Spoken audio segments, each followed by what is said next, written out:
When you're a photographer and you're trying to turn your passion into a business, you have two mountains to climb. The first mountain is how can you get paid being behind the lens? And that more often than not leads into some aspect of service-based photography, essentially where you're trading hours for dollars in the service of portraits or sporting events, or you're shooting pets or whatever the case may be. Some aspect of the service-based. While not an easy mountain to climb, it's the easier of the two. The harder is how do you move to a fine art print related business where you're getting paid sort of passively for the work that you've already created, whether it's corporate installations or you're selling prints, you're selling limited editions. And that's why I love this story today with Derek is he started out like many in the service-based portion of the business. And over the last couple of years, he's really been able to transform the one revenue silo into two revenue silos. And then you kind of just keep growing that fine art print revenue silo, keeping the service base going with the eventual goal of not having to do the service-based stuff if you don't want to. So this is a great story with real numbers. I'm super partial to Derek because he lives down in San Diego. I love San Diego. So I think there's a ton of insights that you can gain on how he's done it. Highly encourage you to follow on socials. Per usual, all of the stuff, the links, his website, his socials, everything will be in the show notes. And I'm really curious about feedback on this whole new series in general. So if you're watching on YouTube, leave me a comment whether or not you're liking these episodes, whether you want to see more individual artist stories like this at all different phases of their careers and stages of the game and niches and such, or what you would like to see more of. So leave me a comment if you're listening on Spotify, or leave me a comment on YouTube. And as always, if you're enjoying the show, I would highly appreciate a rating. But let's get started with today's episode. And here is Derek Emge.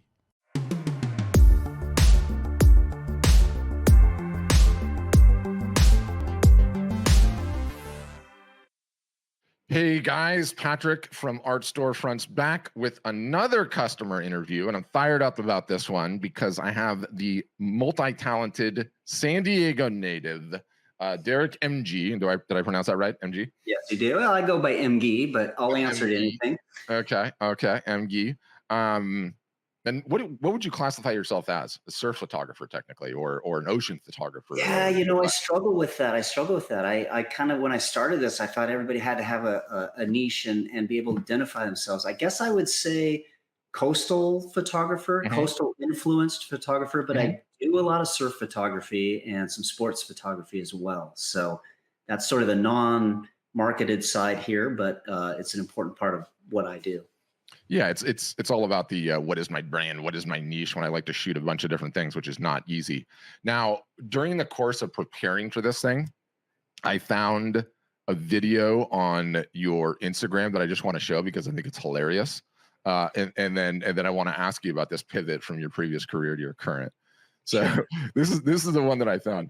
Ever since I quit my law practice and took up photography as a full-time business, people think I spend my whole time, my whole weekend, out shooting beautiful pictures, out by the ocean, out in the mountains. But you know what? It's Sunday afternoon, and my subject matter for the day is a vacuum cleaner, a scrub brush, and a toilet cleaner. Yeah, I gotta clean my house too. I hate it. I'd much rather be out taking pictures, but the price you pay to live in a nice house. Hope you have a great weekend, everyone. Nothing fun to see here. Moving on. So you were a lawyer, a practicing lawyer, and you're like, I'm done with that. I want to be a photographer, to which all your friends and family were like, Derek, what the hell is wrong with you? That is a lucrative career that you went to a lot of school for. Give me the background on that decision.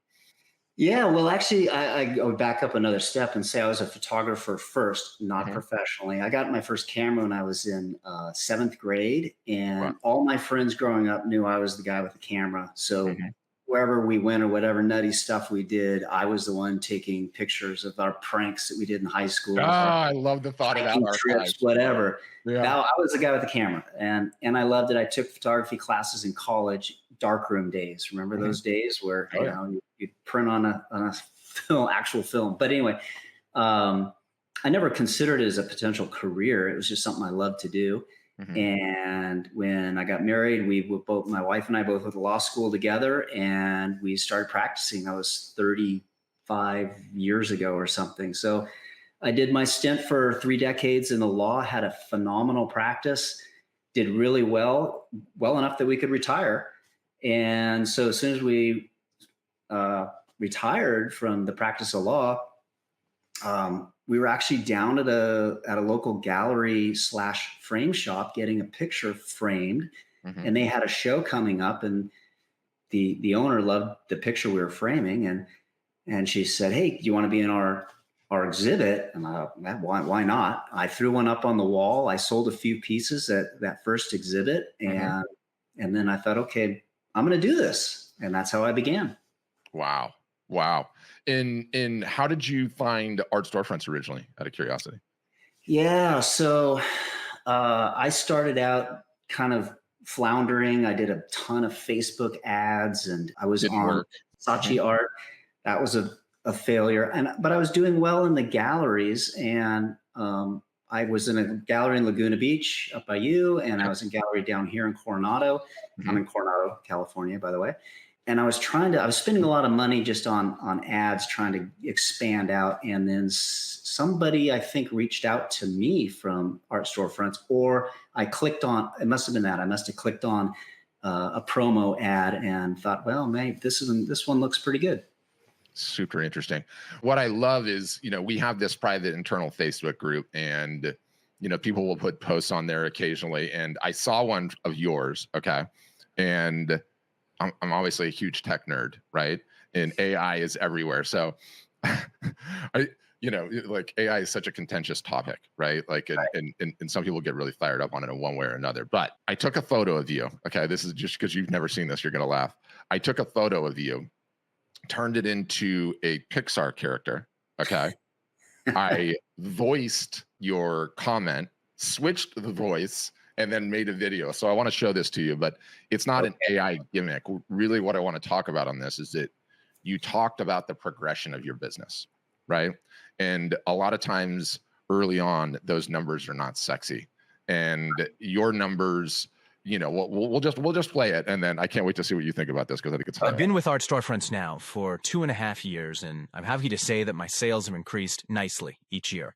I've gone from 3,000 to 16,000 to 52,000 in sales. For 2023, I sold 103 prints, 25 cards, 13 mugs, 4 calendars, 2 pillows, and a puzzle. I've also landed 1 large corporate installation in 22 photo shoots that never would have happened without the website and consistent marketing. Thank you, Art Storefronts, and looking forward to 2024. So anyway, it's crazy. I know. First of all, you made me look like I'm 15 again. Thank you very much. That's a hard thing to do. We got to look out. Us aged folk need to look out for each other. We got to take care of it.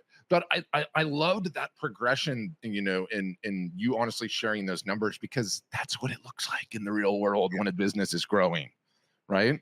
Like that's how it actually goes. So I'd love to hear you sort of talk about that journey and how you've seen the growth gone in your sales, and has the trajectory continued?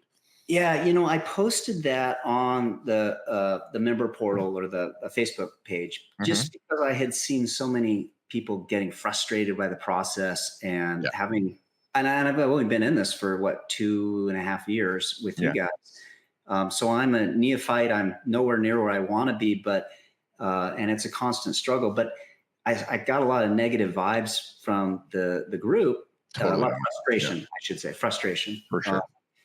And we're all there. I mean, we feel at different times. And then frankly, I think I got lucky on a few breaks. And I have my fingers in a lot of different aspects. So I wanted to share that progression, and then I hope it continues, although we'll see if it does. A lot of it's, I don't sell a ton on the website, but I do sell from the website. And that's one thing I want to clarify, because a lot of people here say they haven't sold anything on the website. Some of it's mid-size, some of it's been big, like, I sold a $1,000 piece off the website, but I sell a lot of small things too, like a lot of the merchandise. I'm a big believer in what you're doing and promoting with that. Yeah. So that sells, but all of those led to contacts and other projects. So And last that's year, it. for That's the example, whole point that we're like trying to pound home. It's just number of new customers acquired per year is directly proportional to the revenue potential of the business. That's it. Or directly reflective of the revenue potential of the business. and this whole journey is so uncharted, is I don't know where I'm going, and I just keep throwing it out there. And as I've always told my kids, there's opportunities in life where you're going down the path and there's a fork in the road. And if you're prepared at that moment, you get to decide to go right or left. If you're not prepared, you're going to go whichever way you were going thoughtlessly and go on. So opportunities in life, I've always believed and preached, you have to be ready for them. And so I just I cast my net out there and see what sticks, and then go. So as a way of example, I did an art fair here in Coronado, small art fair. I mean, it was fun. I made like $1,000 and met a lot of people, got some new emails. But one of the people that I met and chatted with is a local entrepreneur here who is doing a startup business. She contacted me 6 to 9 months later and explained what she was doing. She's starting a business and she needed some photography for her website, for her products, to do the product launch, and for her marketing material. And we entered into an agreement to do at an hourly rate. And that was a ton of fun. And did I anticipate that? Absolutely not. And it's a sports branded concept. And so I was able to do a lot of sports photography for her with athletes using their product. And that's just launching now. Will it continue on? I have no idea. But it was fun to do. And now that's in my repertoire, and I can market that to other potential people as well.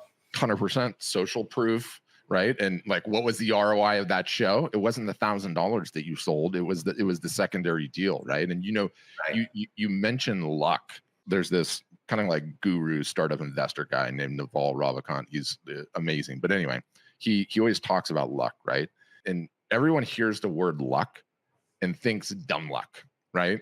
Like you're walking through the casino and you throw a coin in that slot machine and somebody had charged it up and you pull and you win. Yeah, okay, there's dumb luck, but there's also luck that comes as a residue of the execution that you're actually doing, right? So you say you've been lucky, and I know you haven't been lucky. It's because you're out there and you're grinding, right? I've got two quick questions that have come online. One, I'll throw them up here for you, is how much money have you been spending on your journey? Obviously, you've invested with us. Where else have you invested in your business? Is a curious question. So great question. So the first 2 years, I was in the red, and my accountant was telling me, okay, you've got 3 to 4 years, and then you're going to have to declare this as a hobby and not as a business. And so that was kind of scary, but then fortuitously last year was a big year. And I was 20. So last year I sold in product about 50, I wrote it down here, $53,000, $54,000 of merchandise, prints, art. And my profit for the year was 27,000. So clearly in the black now, and my marketing expense has decreased. Actually, I spend much less now than I did when I was kind of floundering and buying Facebook ads and things like that. So my marketing budget, I call it budget. It's nothing written down or set up, but I've focused now on using tote bags and giveaways and phone cases as my marketing tool. So I pretty regularly, I guess a couple times every few months, will give away phone cases to like my highest follower. So how Facebook gives you that little thing every so often, says so and so is your favorite fan or whatever. Yeah. I'll reach out to them and say, thank you. Facebook told me you've commented more. You're one of my loyal followers. I'd love to make you a cell phone cover of your choice. Let's look at some images. And that's been really fun to do. Yeah. I've given away a bunch of tote bags, and I'm starting now finally to see them around the neighborhood here, which is really cool. Oh, You're going to the store and you see someone carrying your bag. So I think I'll continue to market that way as opposed to like buying ads or something like that. They're just ads. The merch is just ads. That's just what they are. Have you heard me rant on cell phone cases, by the way? Oh yeah. Oh yeah. Yeah. I honestly believe that they are the number one most advantageous piece of merch creatives can be selling. And when I say selling, break even, giving away, losing money on, it doesn't matter. It all makes sense. When you look at the number of pickups per month, it's absolutely, or per day, it's absolutely staggering. Have you looked at your own data on that? I have not. That would be interesting to see, but You probably don't want to look because it's scary. Oh, you mean how many times I pick up the phone? Yeah. Oh, I think it would be infinity. You could only count how many times I actually put it down. Yes. I mean, So, I literally just did a podcast episode on this because I'm so hot on the topic. I want like everyone to understand.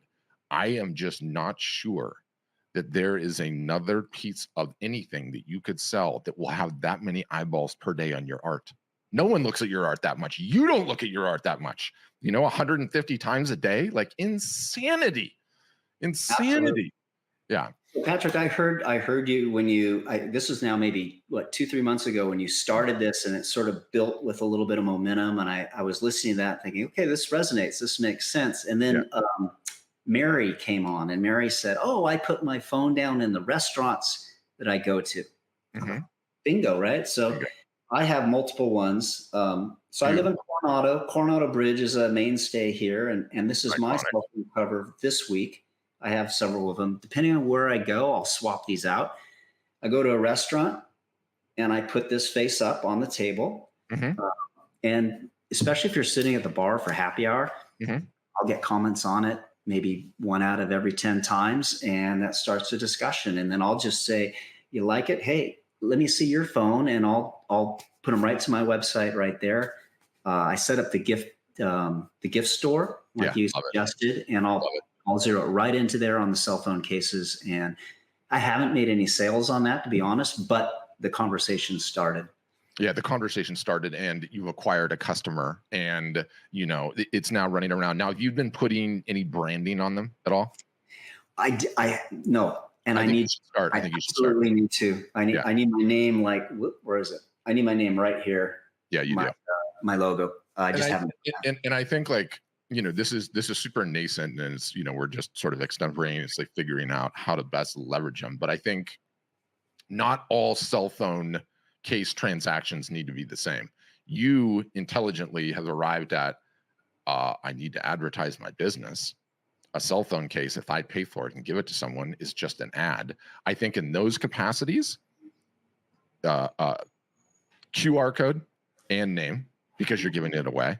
And then I think in the other capacities, when you sell them, maybe a smaller logo or not so in your face. But I think it could go into a subscription service where you buy in for a reasonable price, and every month you send a new case out and you surprise them, right? And there's the serendipity of that. Throw that item in there.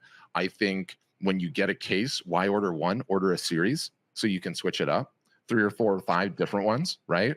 I think there's the opportunity to throw text on top. I just like the size of the cell phone case market in the United States alone is such a huge business. It's mind-boggling. It's like billions of dollars a year. I'd search ChatGPT for it when I recorded the episode. So I'm very, very curious to like build out more of our capabilities on how we bundle them, subscription services, series, all of that kind of thing. I really like the subscription idea. I hadn't even thought about that. Recurring revenue is the holy grail of revenue, and it's not available so easily to artists and photographers. So like, why wouldn't we mix that in? And who wouldn't like the serendipity of not knowing what the hell is coming and then all of a sudden getting into the mailbox and being like, oh, this one's awesome. And then if it's not awesome, you give it away to somebody, right? Right. We're patterned for that. There's the flower of the month giveaway. There's the Frame TV subscription where you get something new every day or every month. Yeah. I can see how that might work. Yeah, and I think it's worth it. And like alone, it's just such a huge market. So that I love that you're on that. I'd be curious in terms of the revenue of your business. How do you see the split between the commission stuff versus the actual sales of the print stuff versus are you doing like photo shoots of other stuff too? Yeah, that's interesting because that's always changing. I would say that so right now, I am selling off the website about $500 a month of straight sales off the website. I am I've sold 7,000 in product so far this year, which is a little bit lower than last year. Yeah. And then it's not like we're in a great economy right now either. Like, I'm always reticent to talk about that, but things are a little dicey right now, especially for us in California. I've heard that, and you don't want to use it as a crutch. You don't want to use it as a crutch. Yeah, right? I haven't sold enough to really be able to compare myself. So, I mean, you're the guys with the data on that. Yeah. But last year, I walked into my doctor's office and saw there was a sign on there, basically, please excuse our dust. We're going to be starting renovation. And so while I was waiting for my appointment, I walked into the admin lady and said, hey, I'm a photographer. I'd love to do a bid for your project here. And I immediately showed her some of the stuff I had. And for whatever reason, it resonated with her. And she took it to the main doctor. And that doctor loved it. And we started this discussion, which ended up being a 32 print installation in their new. And some of them were 8 feet long. And some were 5 feet tall. It was awesome. It was really hard for me because the doctor wanted, it's a concierge medicine facility. And so it's clients that come in for their medical treatment, right? Repeat clients for them. They wanted a comforting feel to it. And instead of your like landscape that you see like in a lot of doctors' offices or abstract art or anything, she specifically wanted a floral theme. I don't really shoot flowers much, right? Yeah. And so what I did is I had shown her like 20 different options, from waves to mountains to whatever. And she zeroed in on a flower that I had on there and said, I want to do this theme. And what can you do? And I'm like, oh no, what can I do? Fortunately, it was springtime. We had those big rains last year. Oh God, the flowers have been he and I are both in Southern California. The flowers out here have been off the chain. I mean, it's the second wettest winter we've had since 1998, because I'll always remember it was my freshman year of school. Out of control. The rain in San Diego. I went to school in San Diego. We were talking about this offline, but 2 years ago, last year, and 1998 are the three wettest times we've had in 25 years. I mean, it's insane. Anyway, so I went out to Torrey Pines State Park, local beautiful park here, and on a stretch of maybe, I don't know, a quarter of a mile, I spent about 2 hours photographing wildflowers. And the wildflowers are small, but brought out the macro lenses and did this whole array, and ended up, she loved it. So we did 90% floral stuff there in the medical center. So that was, I want to say, kind of a one-off anomaly for me. What was the total ticket on that install? It was 29,000, I think, on that one. Boom. Yeah, so that was a good one. Now, can I replicate that this year? I've been trying, but I haven't gotten a nibble yet. So, so Derek is now going to be going into every concierge doctor's office in the general Southern California area. But let me share one more thing, Patrick. From that one, I then, at the end of I actually talked to you guys about how to do some of this, and you gave a great recommendation, and that was, at the end of it, send out a message to all the doctors that practice in there and give them a discount and an offer to do something. And one of the doctors bit, and I ended up doing I think 8-piece installation in her new condo. That just fully fed off the last one. So that was really cool. Amazing. And do you know what I would do too? Like I'm very cognizant. Well, first of all, number one, you get the deal over the line. That's the only thing that matters, right? But what I would probably have done is, hey, a suggestion for you. This is when you're taking payment. would it be okay when I installed to put little placards with a QR code?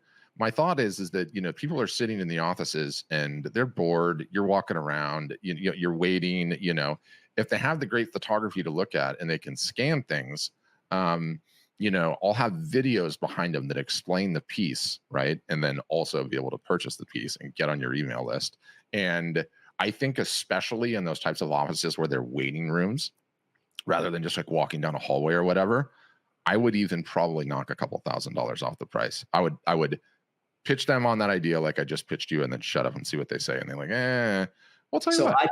I pitched QR codes, but not the idea of the story behind it. It was just sort of a link to the website, and that was rejected. They wouldn't allow me to do that. But I didn't try the story behind it. That's interesting. The story behind it, because, you know, make it a win for me. If I'm sitting in your waiting room bored, I am not in a good mood. I am angry. I want to get the hell out of there. I don't like being at the doctor in the first place. You're wasting my time. Entertain me. And so if you could pitch in on the entertainment side of things, I need a playbook for this. Like we probably need to update our software from QR code directly to the image, a little bit of text, a YouTube video, and then a subscribe. Enter to win a free print. I mean, that would be cooking with gas, and it's a win-win. It's a win-win for the hospital too, or the doctor's office. And I also think, like, we're not there yet, but I mean, there's been a million different startups of the digital screens, you know, TVs with the frames on them that go on the wall and like rotate through the images, and nothing's stuck. I would have thought that would have been like, you know, I mean, we have phones where we can talk to each other like the Jetsons that I grew up watching. I would have thought that we all have the digital picture frames in their house, but how many houses have you been into that has a digital picture frame? Have you even been into one that has one? I mean, I've been like 1 or 2 houses. Mine. Yeah, that's it. Like, where the hell is that technology? Why isn't it hit yet? I'll tell you what, though, I got a frame TV over our mantle in our living room, and when people walk in, they walk into the living room. So they did see you do the Samsung one that has like the nice frame? Yeah. Yes. Yeah, but that thing's still really expensive. It's like a $2,800 TV, depending on what size you pick. It's a nice TV. We needed one where we could buy one anyway. And then we actually went to a frame store and bought a custom frame to match our decor. Got it. Elaborate frame. But I put images on there, and I don't rotate them through like on a slideshow. Just depending on the time of the year, I'll put like one static image up there, but it shows so well. People walk into my house and they look at it and they go, is that a painting, or did you take that? Is that, you know? And again, conversation starts, and it just presents so well, because when you're not watching TV, if you have a TV, it's a big black box on your wall. It's ugly, right? For sure. These frame TVs really present your art well. If you're either an artist or a photographer, I can't imagine why you wouldn't have that in your studio or in your home for when people come in and they see your latest piece. It's just, it's a no-brainer. It's too good. And then also too, not to go too far down the tangent on this, but the serendipity of having one of those screens and having the images automatically pop in. Now, I have the Google screens at home, and the Google screen allows it to connect to your phone automatically. And then Google's AI will determine what is a good photo and then put it on the screen. And I have them here, and I have them at my mother-in-law's house and my mother's house, and they just love them because it's always images of the grandkids. And I love it too, because it's like, oh, there's something I did 3 days ago. Yeah, I took photos of it. Oh, look at how cool it is. That's the one it picked, right? So to be able to deliver that type of serendipity, I almost feel like we need to develop that. Like, honestly, a TV that is inexpensive as possible with a frame where you can just walk into a doctor's office and say, hey, here's this, you know, what do you think? And then I'll install it. You don't have to do a damn thing. Okay. Every once in a while, my logo is going to flash on the screen. And as well as your doctor logo. Yeah. I mean, because I have like moles, and not TMI, but I have to go into the skin doctor's office, and he's got a huge TV in there, and it's showing his awards and hawking some stupid skincare products. And I'm bored of watching it. But, you know, it would be much nicer, especially with your photography, to go into a doctor's office and at least waves in the Coronado Bridge and Mission Beach and Pacific Beach and North County or whatever, you know, all of it, Imperial Beach even. Good waves down in Imperial Beach. Crazy. Love Imperial Beach. Yeah. Amazing. I ask one ambush question on these all the time, by the way, and I love using this concept of the one thing. If there's one thing that we can improve at Art Storefronts, and just one thing, what would it be for you? Keep innovating. New ideas are where it's at to me. I love the marketing. I love the basis of what you're doing. But every time you come up with a new idea, whether it's the cell phones or what we're talking about right now, it amps me up and it gets me excited to go try it. And we don't know what's going to hit, you know, one of these might, 5 of them won't. And so I'd say just keep innovating, doing what you're doing it well. Yeah, that's the whole ball game. It's arrows fired, right? You never know what's going to work. But I'm very cognizant of, like, you know, this thing primarily, I have to hold it up. This thing primarily, you know, unlocking this creator economy, the fact that we can get anyone's attention on this all the time. And then, you know, our whole customer base, artists and photographers and creatives of all these different stripes. I just am really fascinated about cultivating these additional revenue sources, because I feel like you have a creative talent. Okay. You want to get paid and be able to feed your family.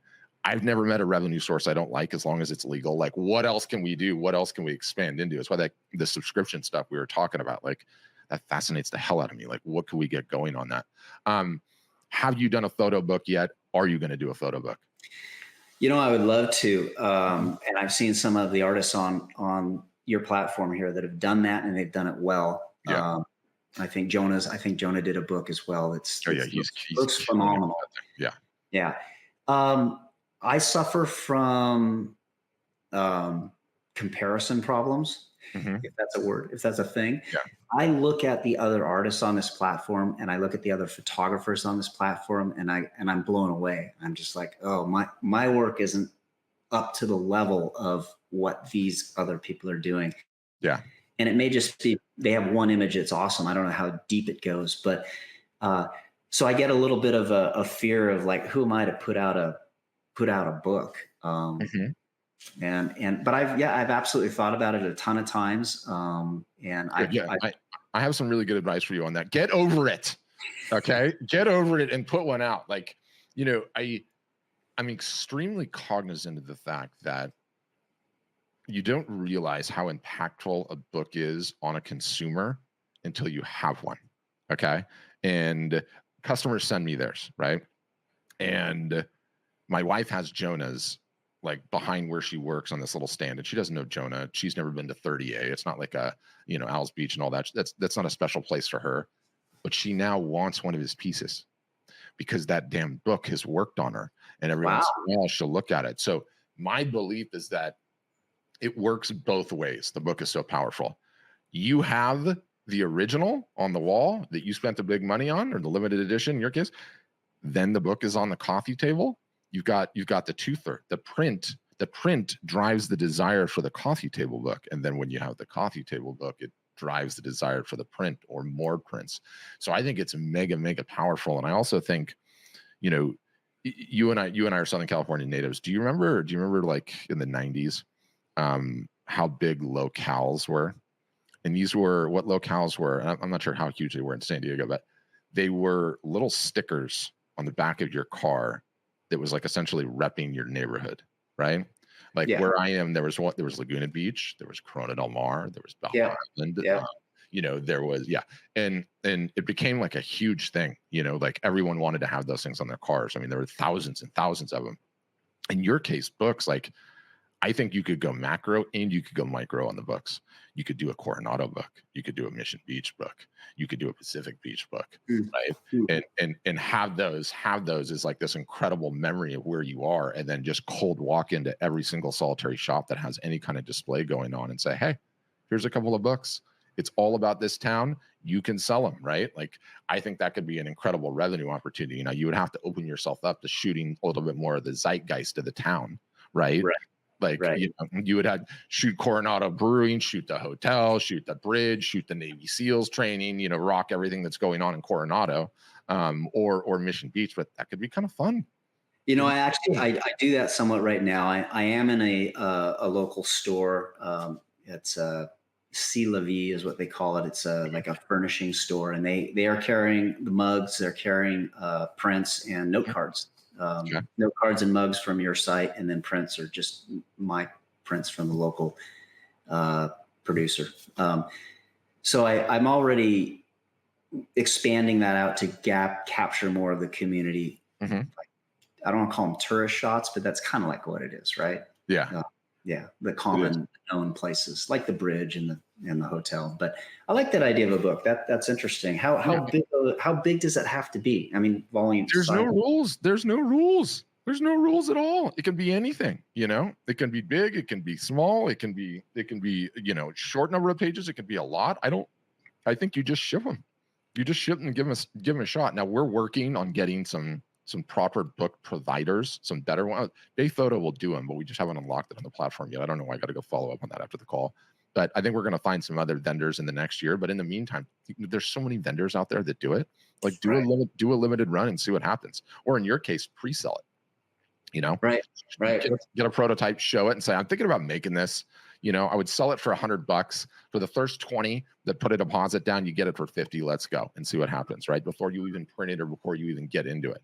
I think, yeah, they're too powerful on too many levels. And, I always rant about the merch being non-wall art and how important non-wall art is, right? Because you open yourself up to an impulse buy. I don't have to talk to my spouse. I don't have to go measure my wall space and then look at the image again. It's like a very low friction purchase. And the more low friction purchases you have when your marketing message reaches whoever it reaches, the higher revenue you're going to have. The more new customers that you're going to acquire. And that's the game. That's the game essentially, right? Question for you, because I know we talked about it. I'm curious if you ever put it into practice. You're on the beaches shooting on a regular basis. Did you ever rock the QR code flag in the sand?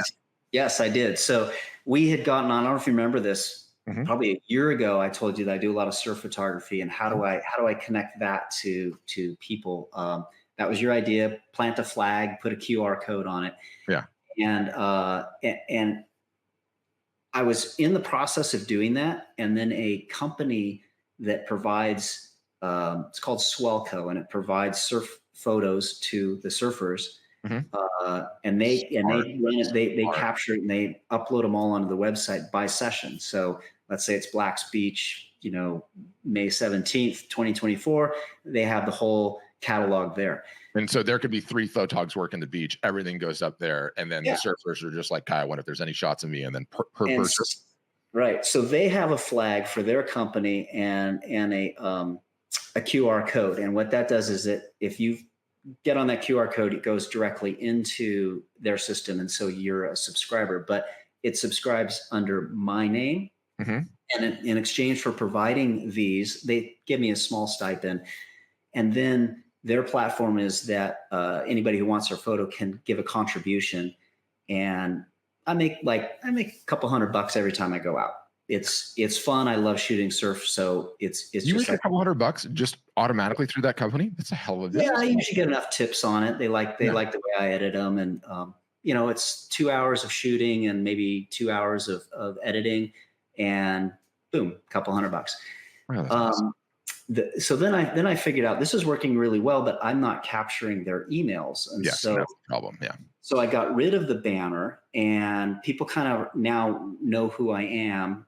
And so I will, as they come out of the water, I will use the little app that this company has on the phone that's basically, it's the QR code, put your name in and press enter right on the phone. Instead of having them do it, have them do it on my phone. And then I do a screenshot before I hit enter. So then it enters into their company, but on the screenshot, I've captured their name and email. And then I follow up and put it in. And so I've probably pulled in 150 emails that way. Love it. It's a pretty decent retention from the surf crowd. And I have sold both their surf images, but also some of art, that I have on the website has gone through that process. So I'm amazing. Really trying to link the surf crowd with my coastal art. Yeah. And I don't know what car you use to drive to all the spots, but I'm almost inclined to, and we're sort of narrowed down in the niche of surf photography, but it would apply everywhere. Like, I'm not saying you have to wrap the entire car, but maybe wrap the back windshield, wrap the back windshield with something amazing and then have the QR code, or, if there wasn't punks in this world, you could use the magnets. But as a kid, I used to steal those magnets off cars. I was a tyrant. Right. I've considered the gorilla, drop the card on the windshield thing. I've considered a lot of things. It's really hard to make money in surf photography. For sure it is. Always has been. And so to me, it's passion. I love doing it. And it's marketing. It's a lead to the art. Now, the third thing that's led to is I've gotten enough positive response and enough questions that I'm now creating a online course of how to get sponsored as a surfer, as a young surfer. What do you have to do to get sponsored? Which is all photographic image based discussion, right? So I'm creating a course for that. I don't know how it'll go, but why not? Give it a shot. Give it a shot. Then I'm going to have to market that, which puts me back on the beach with surf contests with the young kids and their parents. So who knows? We'll see. Yeah, you never know. And then another potential revenue source. And it's like, look, a lot of these things are hit or miss. Sometimes it works great. Sometimes it doesn't. But with each one, you're putting your name out there in the community more. And what you'll end up finding is the thing that you thought was a total bust. Somebody found out about you. 3 years later, they bought a new house and you get another $7,000 to $10,000 order. And you're like, well, that whole thing just got a lot more rosier. Right. And so it just becomes about how many of these things you're putting down range, how many arrows you're firing at the target that will eventually yield, results. Everyone always asks me, like, how am I going to get better at social media, and how am I going to grow my follower account? And, what do I look at? Do I look at this? Do I look at that? Like, no, it's arrows fired. It's just arrows fired.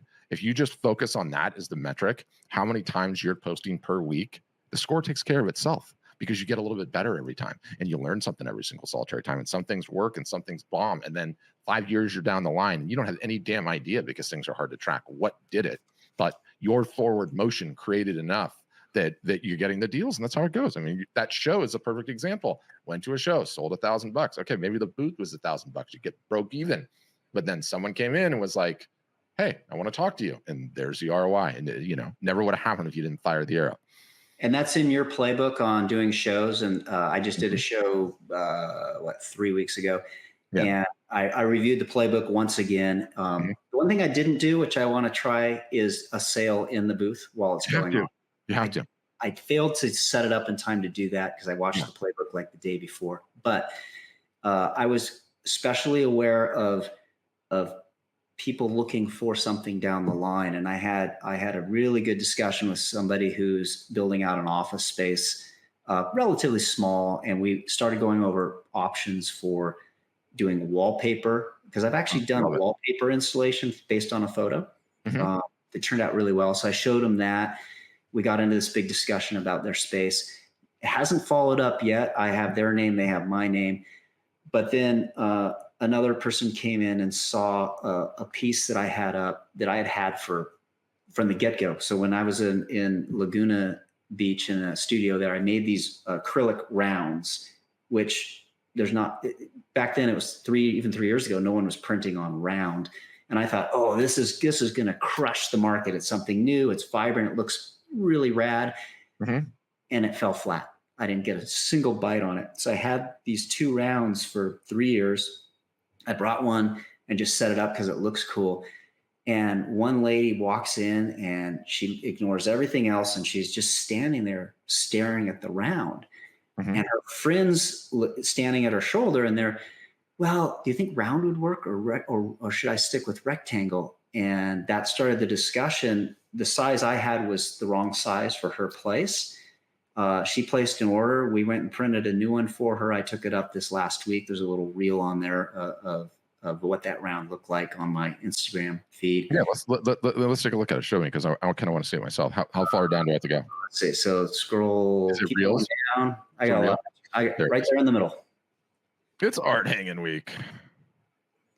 And by the way, I do that every time I install a piece, and I love to go install them at people's homes because it allows upsales. It's genius. Yeah. But this is it. It's just wow. Is it acrylic? It's acrylic. It's a 34-inch round, and it's a picture of the bay with a high telephoto lens that compresses all the depth of field, and it looks absolutely awesome in her place. Amazing. a big hug afterwards. And I had, of course, I had three other pieces in the trunk, kind of guessing what her house might look like. Mm-hmm. One of them seemed right. So we went out and looked at that. And it was one of those things of her and her friend same friend was there again. And they both loved it, but she's like, I don't have any more money. I can't justify it. And, so I was like, hey, you know where I am. And she wanted to write a good review for me and everything. And I'm like, yeah, great. Just, so that's in the future. So those things I don't think I would have been aware of in the booth had I not kind of watched your whole show Playbook. Yeah. playbook and what to look for. And it's just that when they pause and look at something, that's like enough to start that conversation. And then the other thing that I've learned, which is a little weird, because people ask me who's your biggest market, because I thought my market was going to be younger male surfers. Yeah. My market, probably 80% of what I sell goes to females between 50 and 70. Wow. I have no idea why. And I don't know if I should keep focusing on that or expand out, or I don't even know how I'm focusing on that, but that is my market right now. Yeah. And it's this classic question to me, like, what is my brand? What is my niche? And you go into it with best intentions, and it applies in this case too. Like, what is your avatar that you're selling to? You don't get to decide all the time, though. Sometimes they decide for you, and you should 100% lean into this discovery, market towards it, right? It even potentially brings in a notion of ads, because you have this tight avatar that you could target, at least potentially in a remarketing capacity. But I love it. One other thing that I think is an important playbook about in-person installs, when you go, every single solitary time, take extra pieces. Absolutely. Yeah, and walk right in with them and just go, this is just a fun thing that I do when I'm here. Everybody likes to see what their house looks like refreshed. If you want me to just hang a couple of things here, see what they look like, check out some other pieces, we can totally do that. That is a great upsell opportunity, because the number of times that new art comes walking in your front door that you can just look at and then potentially leaves is zero. That never happens, right?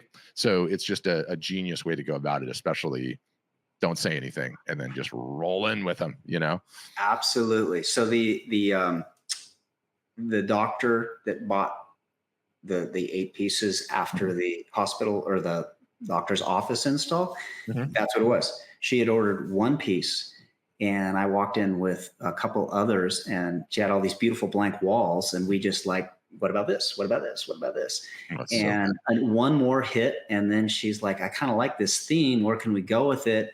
I also like, and then she named like, I think it was hiking or something. And what do you have in the way of hiking? Just kind of a weird genre, hiking. But with that's open. It's like mountains, streams, whatever. Trails, And one thing led to another until she had what, in my personal opinion, too many in her house. But that's what she liked, and I'm not going to say no. So, but had I not brought the additional piece, it never would have gone anywhere. Never would have happened. Amazing. Well, thank you for being so gracious with your time. I thoroughly enjoyed the conversation. I think you and I could have probably gone on for another hour and a half, but it's Friday, and I want you to have a productive day. Where can people find you? Where do you want them to follow you? Is Instagram your favorite? Is that your favorite jam, or you're doing the same marketing on Facebook too? Same. I'm roughly the same. I've got 2,700 followers on Facebook under Derek Emge Photography, 2,700 on Instagram, Derek Emge Photography. They're totally different. Well, they're not totally. There's some crossover, but there's a lot of difference in the audiences. I don't know which one's better or worse. I sell from both. So I'll keep going on both. I love it. You guys give Derek a follow. Give him a shout out, leave him a positive comment. And just as before we conclude, have you done any live broadcasts yet? Oh yeah, I do. Almost every time I go down to the beach to shoot, I'll do a live. I was going to do a live this morning about being interviewed by you, and I ended up just doing it as a video. So I now have a video of this video before it happened. Amazing. Every time, everything is an opportunity. And so the funny thing is, people I get more follows on like, what am I doing today than actually showing my work, or more comments, more 100%. engagement. The mantra that I always like ask people to repeat is like, well, you know, I'm posting a ton of my art and I'm not getting a ton of engagement. Well, of course you're not, because it's just your art all the time. You're only fishing in one pond. Each different content type opens you up to fish in a different pond, right?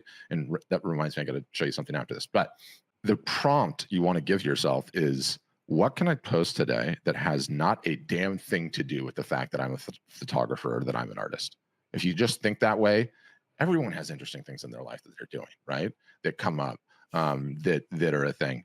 And that's where you led with on this whole thing. You led with the video but that was me on Sunday That was cleaning hilarious. day, and I was Yeah. sitting with a vacuum behind me, not wanting to get going, and I just shot a quick video of like, nothing going on here. It's cleaning day. Yeah. And by the way, anything. do any of the rest of you have to clean? Can you feel my pain on this one? You know, it's like we all do. We all do. Have you been playing around with ChatGPT? Do you even have a subscription to ChatGPT? I do have a subscription. My wife is a fanatic on it. She loves it. So I get drawn into it. I haven't gotten to the point where I like what it does better than my words, but I'll keep trying. Yeah. The reason I bring it up is like, let's get back to your page here and just pull this up, right? And we'll just use this one for instance. I want to see the captions that you're writing on it. Well, go on, show me the caption. Oh, I see. Thursday mornings with Derek. You may ask yourself, how did I get here? Right? So good caption works well with the content. But what I've come to realize is like we're moving into a social era where you kind of need to focus on SEO for Instagram. Okay. And it's a little bit less straightforward with the video, although I think ChatGPT will soon be doing the videos. But on the photos themselves, the algorithm has gotten so good, right? The algorithm has gotten so good. You have Copilot, yeah? Is this Copilot post? I am not on Copilot, actually. Okay, so this is just a you post. Yep. So let me see if I can do this all on the phone and just do this. So you wrote Happy Love Tree Day, right? So I'm just going to take a screenshot of that, and what I'm going to do is I'm going to edit it down to just the image. And I'm going to save it. Is that how I save it? Save to files. No. Why isn't it just let me save it? I guess maybe it does save. Done. There it is. Save to photos. So where am I going with this? Instagram's algorithm knows that this is a tree, right? It has a very good idea that there's the ocean in the background. That's all very, very interesting. And so you have a short caption on it, right?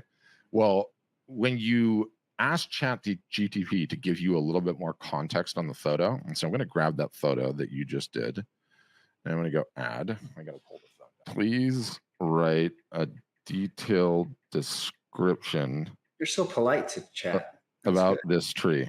I am polite. Please write a detailed description about this tree. So let's see what she comes up with, or it. This is awesome, by the way. I've never tried this before. Peaceful ocean, thyroid sky, treasures and ducks. It has a gnarled, twisting trunk and great character branches. Okay, so this one is like hit or miss. Let me see. What kind of tree is it? So I would grab all of this. Okay. I would go back to your post and I would edit the caption after what you have here. Happy Love Tree Day. I'd hit enter, enter, enter. And I'd say, for you nature lovers out there, paste. Okay. And what that's going to do in the caption is it's going to give Instagram, which their algorithm is not as advanced as this. Maybe it will get there eventually. It's going to give Instagram all this additional context on what the hell that tree is. Okay. And what that's going to do is everyone going to read that caption? No. Most people don't read the captions. Okay. The default behavior is scroll, scroll, scroll, scroll, scroll. Oh, cool image, like scroll, scroll, scroll, scroll. Maybe, I don't even think it's 1 out of 10. Maybe 1 out of 20 reads the caption within reason, right? Unless you say, hey, read the caption.